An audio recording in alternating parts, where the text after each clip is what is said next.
There are moments in life when everything looks fine on the surface, yet something deep inside quietly begins to question itself.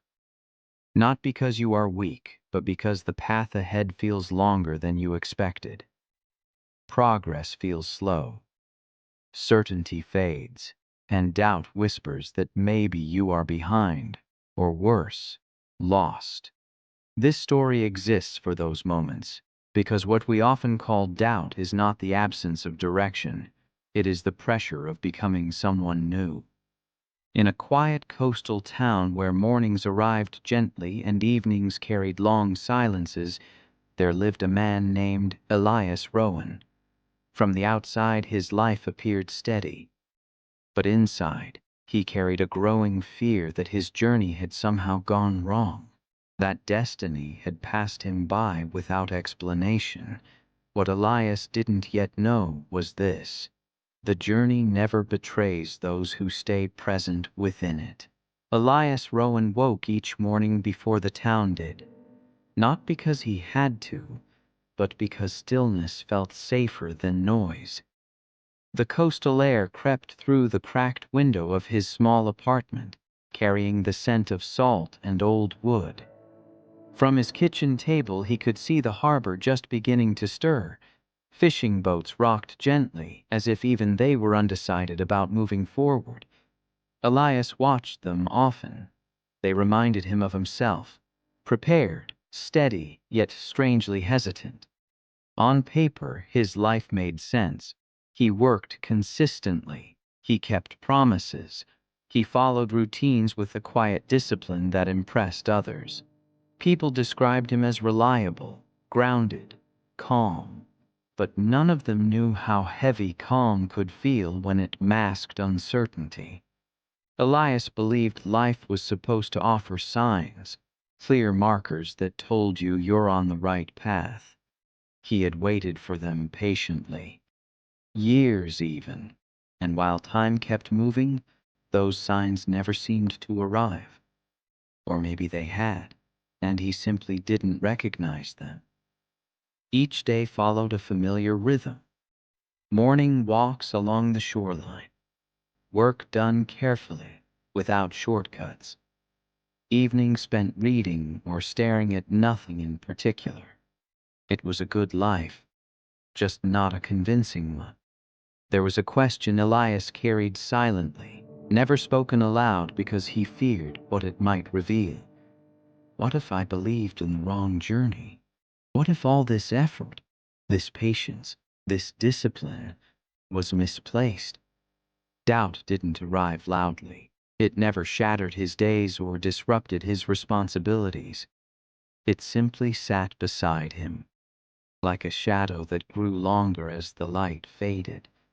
He noticed it most when others spoke about ambition, about momentum, about knowing exactly where they were headed. Elias listened politely, nodded when expected, but felt something tighten inside his chest. Not jealousy, something quieter, a sense of being late to his own life.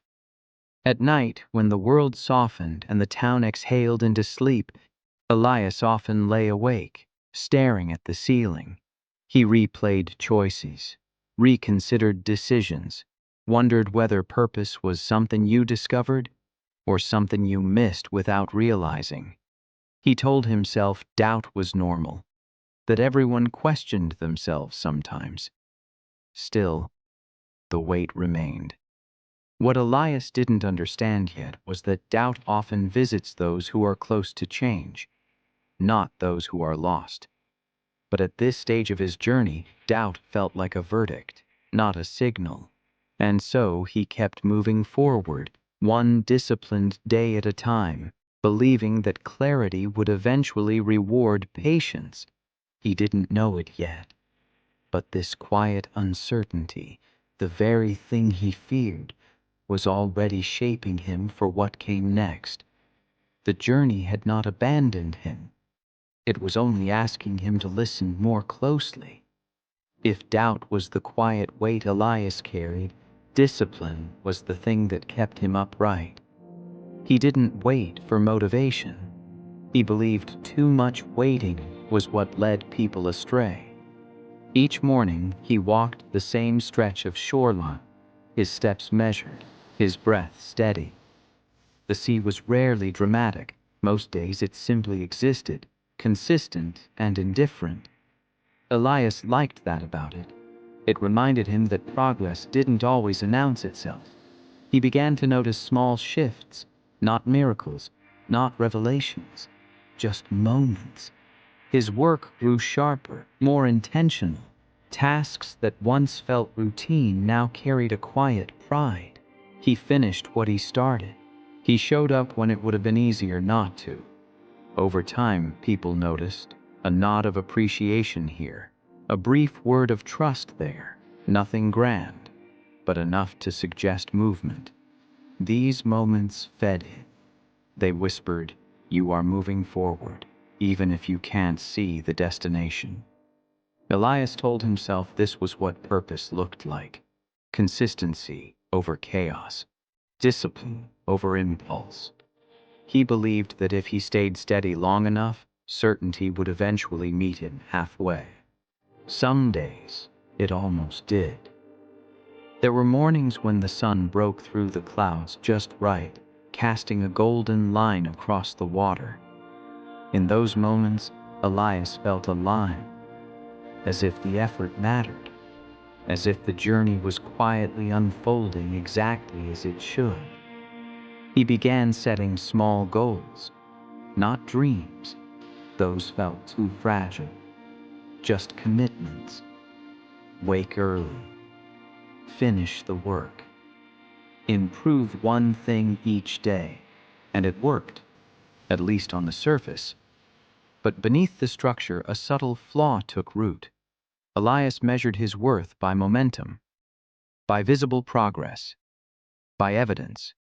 On days when the routine flowed, he felt grounded. When results appeared, even small ones, he felt reassured. But on days when effort didn't translate into recognition or growth, doubt returned sharper than before. He didn't realize it yet, but he had tied belief to outcome. As long as things moved forward, he trusted the journey. When they slowed, he questioned everything. Still, hope lived in the effort itself. Elias believed that discipline was proof of faith, that showing up was the same as believing, and maybe, for a while, that was true. He stood a little straighter, spoke with more certainty, allowed himself to imagine a future that made sense. But the journey has a way of testing belief before it rewards it. And just as Elias began to feel that his patience was finally paying off, life prepared to remind him of something essential. Progress does not protect you from collapse. It only prepares you for it. The collapse didn't announce itself. There was no dramatic confrontation, no sudden loss that demanded attention. It arrived quietly, through an email that was shorter than expected, through a conversation that ended too quickly, through a door that closed without explanation. Elias read the message once, then again. It informed him that the opportunity he had been working toward for months, quietly, diligently, would not move forward. No details, no apology, just a polite ending. He stared at the screen longer than necessary, waiting for a reaction to form. But nothing came. Not anger, not grief, just a hollow stillness, as if something inside him had stepped away. That night, he walked the shoreline later than usual. The wind had picked up, rougher now, scattering the calm he had come to rely on. The water no longer rocked gently. It pushed back. Elias felt exposed. This wasn't just a setback. It felt like a verdict. He replayed every decision that led here, every disciplined morning, every sacrifice made quietly, without praise. The thought that echoed loudest wasn't, "Why did this happen?" but "What if this means I was wrong? Wrong about his timing, wrong about his patience, wrong about believing that staying steady was enough. In the days that followed, routine became heavier. The same habits that once grounded him now felt mechanical, almost mocking. He completed tasks out of obligation, not belief. Discipline, once a source of strength, now felt like proof of foolishness. People around him didn't notice much change. He still showed up, still performed well, still nodded and listened, but inside something fractured. The journey he trusted no longer felt neutral, it felt indifferent. At night, doubt returned, sharper and more personal. It no longer whispered questions. It made statements. You waited too long. You should have chosen differently. This was your chance. Elias didn't argue back. He didn't know how. Failure has a way of shrinking the future, of turning possibility into regret. And Elias felt it happening in real time. His world narrowing, his belief system unraveling. For the first time, he considered the unthinkable. Maybe the journey wasn't guiding him. Maybe it had been misleading him all along.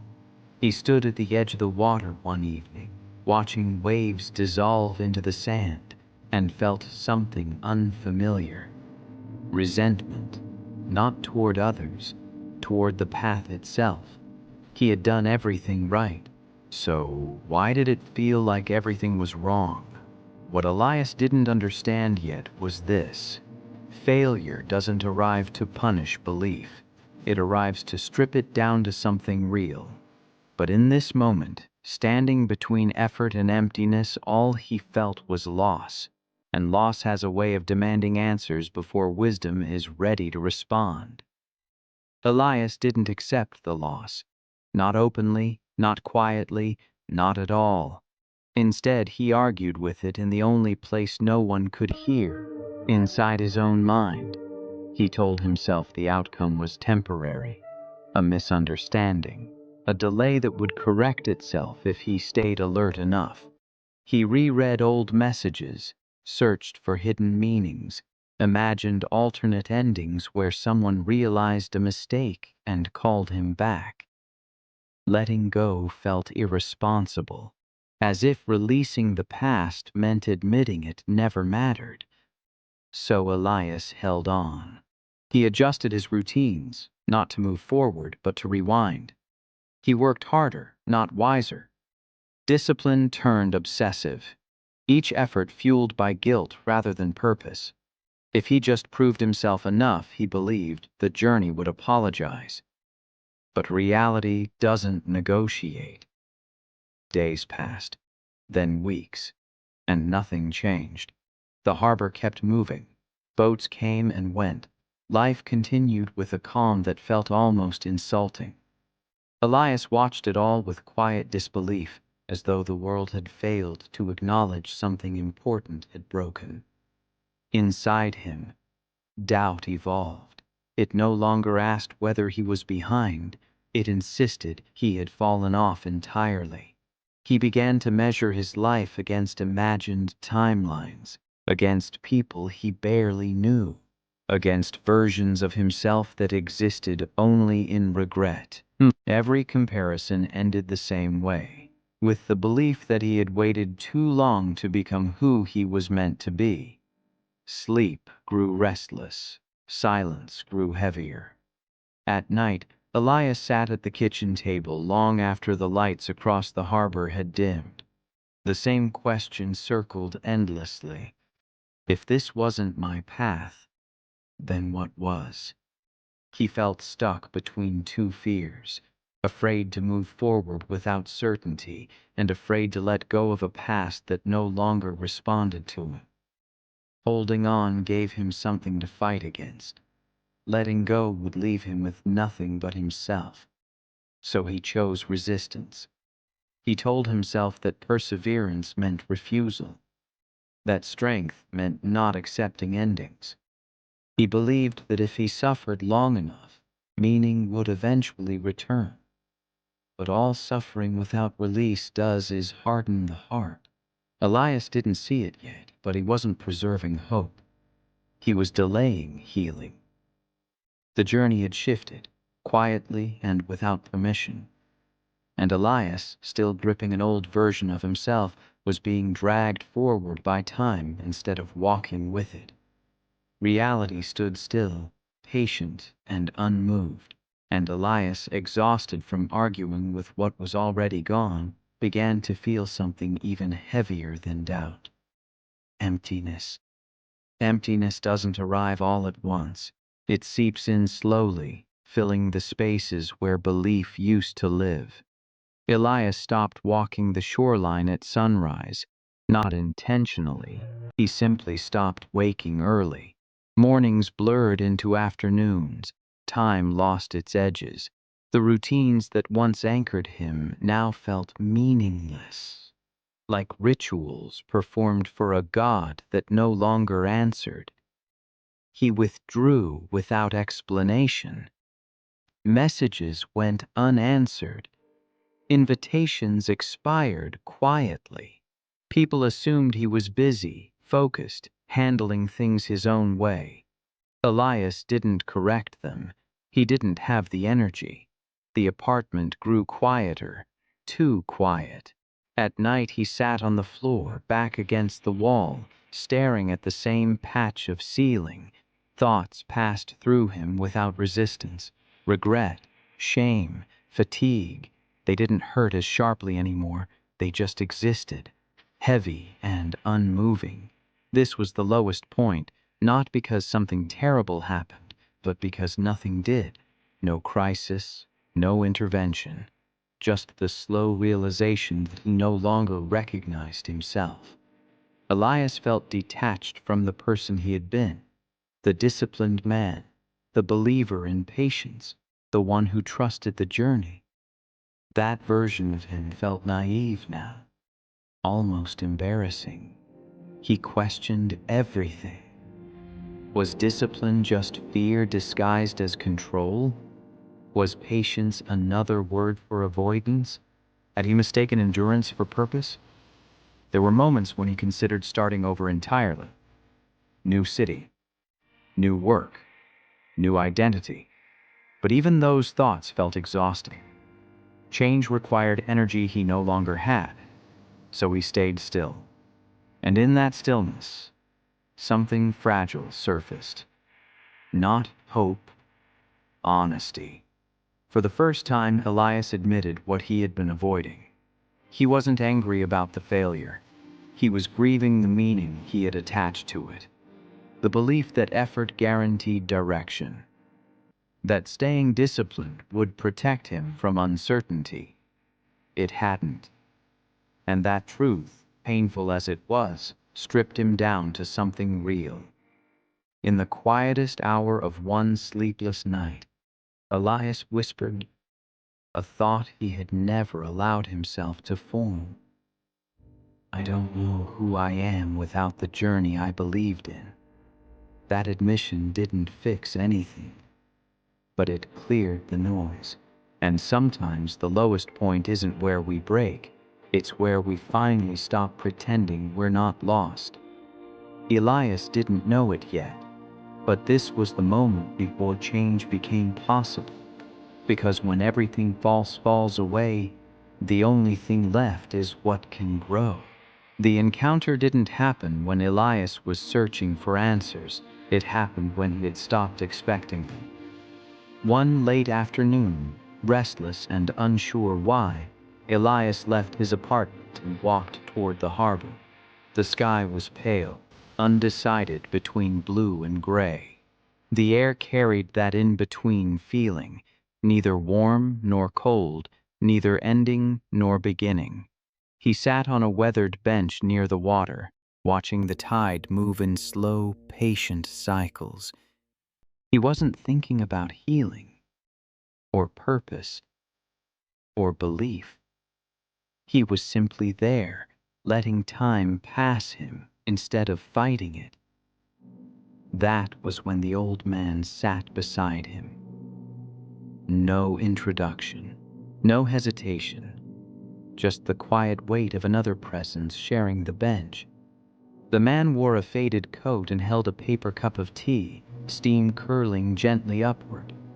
He stared at the water the way Elias once did, without expectation, without urgency. They sat in silence longer than most people would tolerate. Then the man spoke.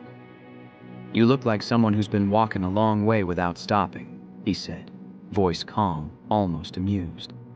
Elias didn't respond right away. He didn't feel defensive or exposed, just seen. "I thought stopping meant quitting," Elias finally said, surprising himself. The old man smiled faintly. "Stopping just means you're tired.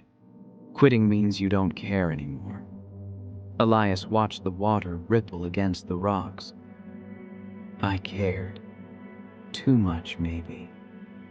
The man nodded. "That's usually the case."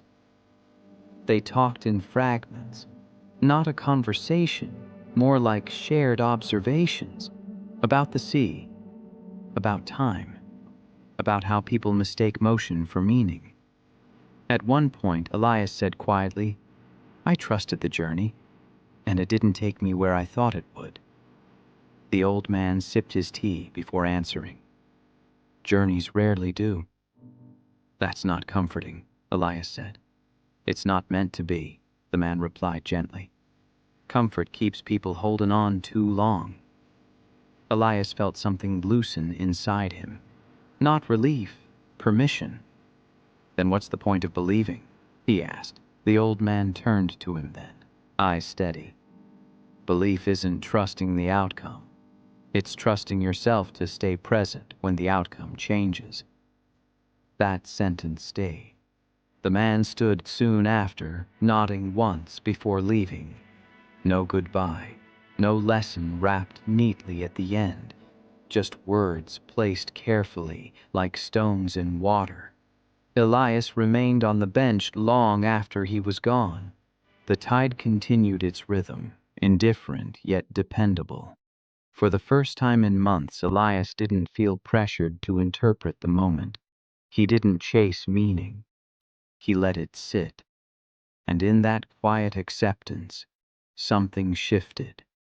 The journey hadn't failed him. He had simply mistaken where it was supposed to lead. Rebirth did not arrive as clarity. It arrived as space. Elias didn't wake the next morning with answers or renewed ambition. He woke with a subtle change, an absence of urgency. The heavy need to figure everything out had softened, replaced by a quieter willingness to simply stay where he was. He returned to the shoreline, not at sunrise, but later, when the light was gentler and the world less demanding. He walked without tracking steps or measuring time. For the first time in a long while, the walk wasn't a task. It was just movement. He began making small choices rooted in acceptance, not surrender, not ambition, acceptance. He allowed himself to rest without guilt, to work without expecting it to justify his existence. Discipline returned, but in a different form. No longer a shield against doubt, but a way to care for himself. Some days were still heavy, but they passed. Elias stopped replaying the past. When memories surfaced, he didn't argue with them. He acknowledged the loss, then returned to the present moment. This simple act, staying, felt unfamiliar at first. Vulnerable, honest. Healing, he realized, wasn't about replacing one belief with another. It was about releasing the need for certainty altogether. He began writing again. Not plans, not goals, just reflections, thoughts without direction, observations without conclusions. It felt like speaking to himself without judgment. Gradually, something steady emerged, a sense of strength that didn't depend on progress, a calm that wasn't threatened by pauses, a purpose that didn't require explanation. Elias understood now what the old man meant. Belief wasn't a contract with the future. It was a relationship with the present. Each day he chose to show up, not to prove anything, but to remain connected to life, to himself, to the journey as it was, not as he wanted it to be. This wasn't a transformation anyone else could see, but it was real. And real change, Elias was learning, rarely announces itself. It grows quietly, through humility, release, and the courage to begin again without needing permission. The return of doubt was subtle. It didn't arrive as despair this time. It arrived as nostalgia. Old thoughts resurfaced during quiet moments, while Elias folded laundry, while he watched the tide recede, while he sat alone with his writing. They came dressed as reasonable questions, not accusations. What if you're settling? What if acceptance is just another excuse? What if you let go too soon? The difference now was not the presence of doubt, but Elias's response to it. He noticed how quickly the mind reached for old patterns, how easily it tried to measure worth through momentum again. Some days he caught himself craving proof, visible progress, recognition, confirmation that he hadn't wasted time. The old version of him whispered that he should hurry, that he should reclaim the intensity he once had. That calm was dangerous. And for a moment, Elias almost believed it. There were days when he pushed himself too hard, mistaking urgency for purpose. Days when rest felt uncomfortable again, when silence threatened to turn into avoidance. This was the new struggle. Not collapse, but temptation. The temptation to return to what was familiar, even if it had once broken him. But Elias had learned something in the quiet. Strength wasn't dramatic. It wasn't fueled by force. It lived in consistency. So when old habits appeared, he didn't shame himself. He didn't panic. He noticed them, acknowledged them, and chose differently. Sometimes imperfectly, sometimes late, but intentionally. He returned to the present again and again. Discipline became an anchor, not a weapon. A rhythm that supported him rather than defined him. He showed up with patience, understanding that transformation was not a single decision, but a series of gentle ones.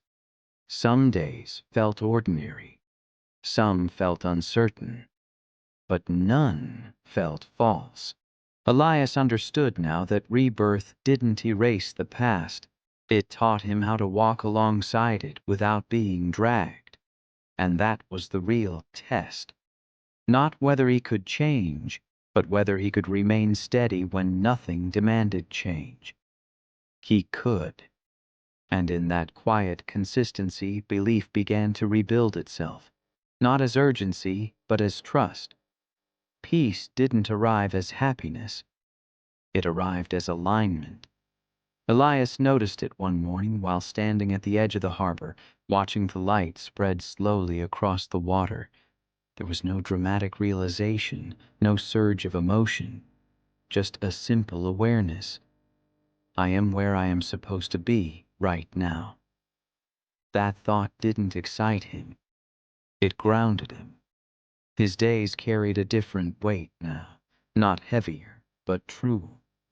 He moved through them without rushing, without resisting. Work became an expression of care rather than proof. Rest became intentional rather than earned. Purpose, he realized, wasn't something waiting in the future. It was something practiced. Elias no longer compared his pace to others. The imagined timelines had dissolved. He understood that every journey moves at the speed required to teach what cannot be rushed. There were still uncertainties, still questions without answers, but they no longer demanded resolution. They existed alongside him, not above him. He felt a quiet confidence grow, not the kind that announces itself, but the kind that endures, a strength that came from surviving doubt without letting it define him. Some evenings he returned to the bench where he had met the old man, not to search for him, but to remember the moment he stopped fighting the journey. He had learned to walk without needing proof, and in doing so, he discovered something unexpected: freedom. Freedom from urgency, freedom from regret, freedom from the fear of being behind. The journey hadn't become easier, but it had become honest. And honesty, Elias now knew, was the foundation of peace. And now, this story turns gently toward you, because somewhere in Elias's quiet doubt, there is a reflection you recognize. There are moments in life when you question your pace, when discipline feels unrewarded, when patience starts to feel like a mistake. And in those moments, it's easy to believe the journey has failed you. But the truth is quieter than that. The journey doesn't rush, it doesn't explain itself, and it doesn't adjust to our expectations. It teaches. Sometimes it teaches through progress, sometimes through failure, and sometimes through stillness, when you are forced to sit with who you are without outcomes to lean on. Elias learned that belief is not about trusting where you'll end up. It's about trusting yourself while you're unsure. He learned that discipline is not meant to control life, but to support you when life becomes unclear. That strength isn't proven in intensity, but in consistency, especially when no one is watching. He learned that letting go is not weakness, it is courage in its most honest form. Because releasing the past doesn't erase meaning, it makes room for something truer to grow. He learned that failure doesn't cancel your journey, it deepens it. It removes illusions and leaves you face to face with what actually matters. He learned that purpose is not found by chasing certainty, but by staying present long enough for clarity to form on its own. And perhaps most importantly, he learned this: you are not behind, you are not late, and you are not lost. You are becoming. If you're listening to this while doubting your own path, let this be your reminder. Quiet journeys still arrive. Slow growth still counts. And unseen progress is still progress. Stay with yourself. Stay disciplined, but gentle. Let go of what no longer responds to you, and trust that the journey is shaping you in ways you can't yet measure. If this story gave you a moment of clarity, peace, or reflection, carry it with you. Share it with someone who might need it. And if you're walking your own quiet path, consider staying connected. Through more stories like this, the journey continues, and so do you.